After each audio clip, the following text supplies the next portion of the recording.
Hello, good people of YouTube. It's me, your humble host, Logan Albright, back again with another book review, although this is less of a book review than it is a discussion about a particular author who I've been reading lately, and the author of which I speak is Washington Irving. And I have here my beloved Library of America edition. This is one of 3 volumes that they released of Irving's writings. This one contains his early writing, which includes a series of short stories called The Sketchbook, which I'll talk about in a second. A series of letters that he wrote to newspapers called Letters of Jonathan Old-Style Gentleman, a magazine that he wrote with a couple other people called Salmagundi, and A History of New York. Of these, I have not yet read A History of New York, but I've read the other 3. And I found him a very interesting character because Washington Irving is not very much remembered these days. If he's remembered at all, he's remembered for The Legend of Sleepy Hollow, which of course he wrote, and to a lesser extent, Rip Van Winkle. But he wrote a lot else, and he was a very influential writer and an important American writer. And as I've been reading his stuff, I've been learning a lot about his life. And I wanted to go through some of that. So let's start off by just talking about the contents of this book a little bit. The sketchbook contains those short stories I mentioned and a lot of other short stories. And it's really good. It's a great work. I think there's a lot of enjoyable short stories here. Washington Irving was one of the kind of founders of the American short story who like really solidified the form and made it what it is today. And I don't think we have writers like Edgar Allan Poe or Nathaniel Hawthorne. And they're great short stories that they wrote without Irving kind of paving the way for them. He was also, reportedly, I don't know if this is true, but I read that he was the first American to make his living solely as a writer of fiction and things like that. So that's an important milestone in the history of America. It's easy to forget how, relatively young America is as a country. And so like when he's writing in the very early 1800s, it feels just so far away, but, it wasn't that long ago, really. And so you think about it as being this both ancient and also, compared to the literature of other nations, not that long ago. America had to have its own traditions that were started just after the founding of the Republic that were, kind of behind the other countries and had to catch up. So having American writers was a big deal. And I've also been reading, this is a little preview of something that I might talk about more later, The American Language by H.L. Mencken, which is a fantastic find. I've got it in 3 volumes, which I found in the used bookstore, and it's a very exhaustive kind of survey of the history of the development of American English as opposed to British English. Really interesting, and he mentions Irving in here as one of the original kind of American writers who sort of codified a lot of the American ways of writing and talking that was different from the British.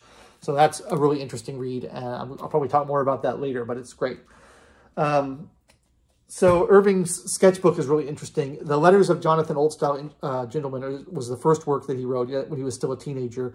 And they're basically a series of letters to a periodical that was owned by, it was edited by his brother, but it was owned apparently by, at least partially, by Aaron Burr. So he worked for Aaron Burr for a little while. And he was also trained in the law. And apparently he had something to do with Aaron Burr's trial after he shot Alexander Hamilton. So that's pretty interesting too. The letters themselves are quaint, I would describe them as. They're written under a pseudonym of an old man who's kind of humorously observing the fashions and the customs of the day and kind of contrasting it to the old way things used to be. You can tell that Irving has kind of a love for antiquity and the way things used to be. And he's, as like a 17-year-old, he's lamenting the way that things have changed and mocking how things are not as good as they used to be through those letters. I didn't find them particularly funny, but they're clearly juvenile works. And they lead nicely into the next work that I read, which was Salmagundi. And I learned the word Salmagundi from this. It's apparently a kind of a collection of mixed meats and fishes as a meal. It's come from the French language, I guess. The origin is uncertain. One of the things I like about reading old works of fiction is that you learn a lot of words and you learn a lot of concepts that you otherwise wouldn't know about. I have here my trusty Chambers Dictionary, and I like the Chambers Dictionary because it is good for British English and for archaic English. It has a lot of word origins, and it's got a lot of words that you won't find in other dictionaries. So I consult this frequently when I'm reading this kind of stuff, because I like to learn new words, and learning Salmagundi was cool. So it's the title refers to the magazine's collection of miscellaneous stories and essays and observations and criticisms that it has.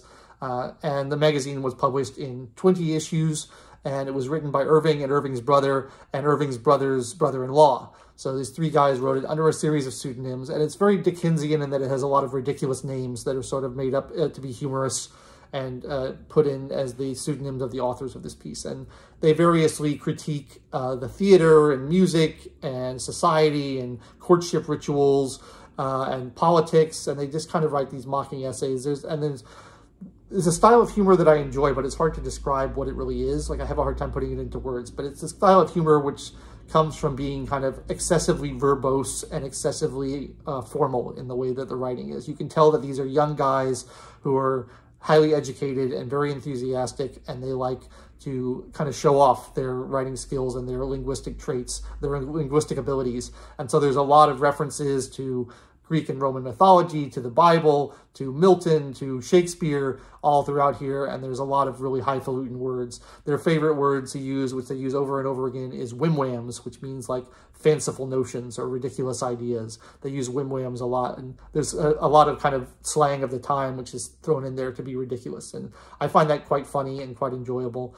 One of the devices they use in Salmagundi a lot is a fictional letter from a Muslim traveler who's observing the American way of doing things from the outside and commenting on how it differs from his home traditions and kind of laughing at how silly the Americans are for not doing things properly. So that's kind of interesting to, you know, get that. It's not an outsider's perspective, but it's written as an outsider's perspective, and it both kind of mocks the Muslim traditions, and it also mocks the American traditions at the same time. And you can tell they just like to be sort of trolls. They sort of like to gin up antagonism of people. In their reviews of the theater, they inspired a lot of angry invective from the playwrights and actors and people who were involved with the theater, who were very upset about their criticisms and would write in and complain about it. And you could tell that just delights them. They love dealing with that. And there's a lot of interesting coinages that sort of happen through the writings of Washington Irving. So, for example, in Salmagundi, he is the first person to refer to New York City by the nickname of Gotham. Irving was, of course, a New York writer. He was born in New York, and he lived in New York, and all of his writing centers around that. He's one of this class of, like, I consider slightly spooky New England writers, although New York isn't technically part of New England. There's this, like, you know, Hawthorne and Poe and Lovecraft and Irving are the ones who kind of write these wonderful old world New England ghost stories. Although there's not very many ghost stories in Irving, he's more of a humorist than a horror writer. But, you know, you have The Legend of Sleepy Hollow, which is pretty funny, but also has a nice scary thing to it. And I regard that as the greatest Halloween story ever written. I love to read it around Halloween time. The atmosphere is just perfect. But he coins a lot of these things. So he referred to New York City as Gotham, and I didn't know where that came from. I knew, obviously, Batman, Gotham City, that's where we know that nickname, but it comes from Washington Irving, and it comes through a rather interesting story, which I had to look up and didn't know about. I learned that there was a town in England called Gotham, and there's a legend about that town, which is probably not true. But the legend goes that the king wanted to build a hunting lodge nearby, and because the king would have to be traversing back and forth to the hunting lodge, they wanted to make the road into a public highway. And the people of Gotham didn't want the road to be a public highway. They didn't want a highway coming through their town. So in order to discourage the king, when he came to visit, or he sent his scouts to come visit, they would engage in all kinds of ridiculous, idiotic behavior to make everyone think that the people of the town were stupid. And so the king got word of this, and he said, the people of this town are clearly insane. I don't want anything to do with it. I'll build my hunting lodge elsewhere. And they got the nickname the Wise Men of Gotham. And there's a rhyme about the 3 wise men of Gotham went to sea in a bowl. And if the bowl had been stronger, my song would have been longer. That kind of thing. So that's where it comes from. So Irving is sort of mocking the intelligence of his fellow New Yorkers by referring to it as Gotham. So that came from him.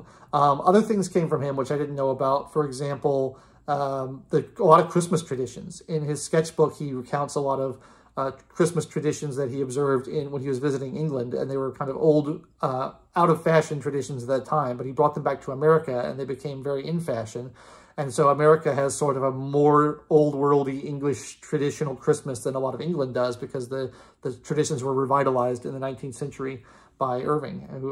And apparently he also wrote a story which involved a dream sequence of St. Nicholas flying over the town in the wagon.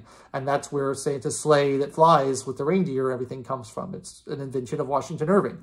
So that's really interesting. I didn't know all that. So, you know, clearly Irving was an incredibly influential writer who had a lot of impact on the development of American literature. He's cited as an influence by people like Poe and Hawthorne and Melville and all those guys who were these great American writers of the 19th century.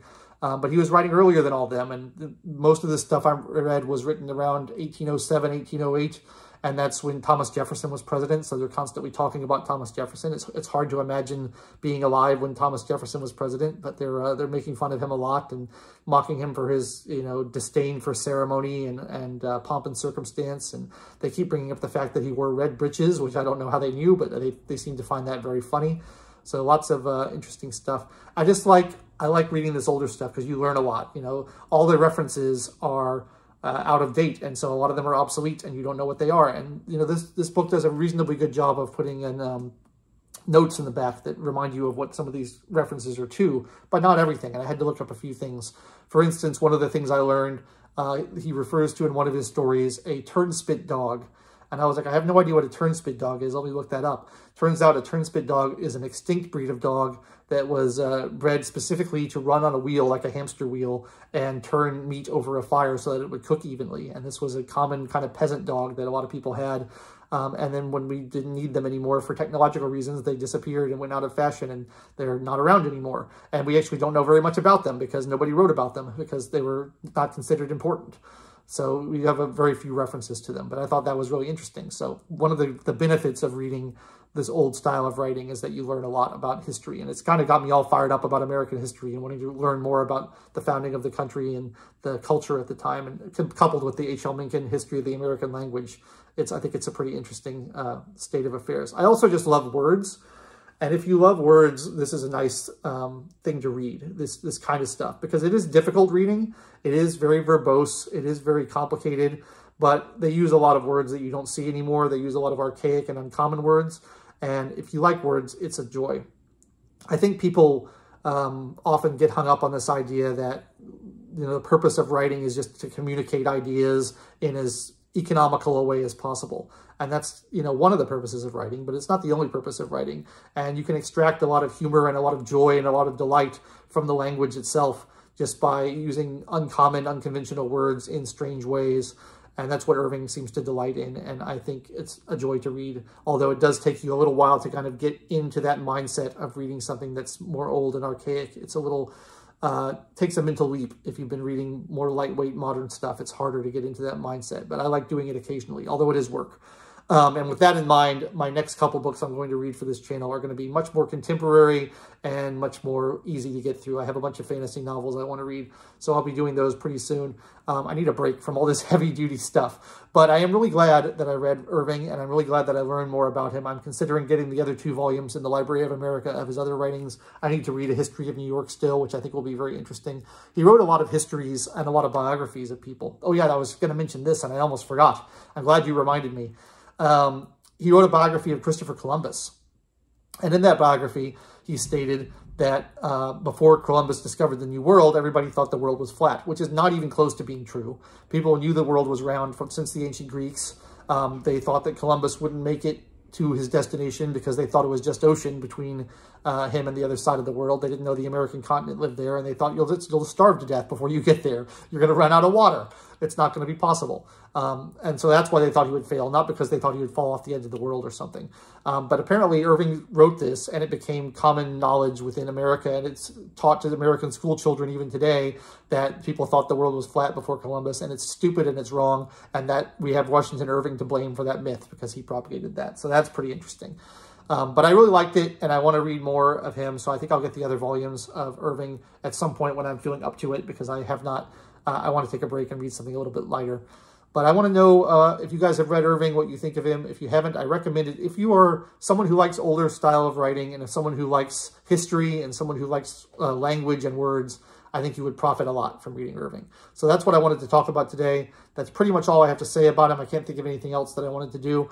So I'll leave it at that. If you enjoyed this review, please like the video, subscribe to the channel, click the bell for notifications, and leave me a comment down below to let me know what you thought. And I'll be back again next week with another review of something a little bit more contemporary and a little bit more lightweight for you.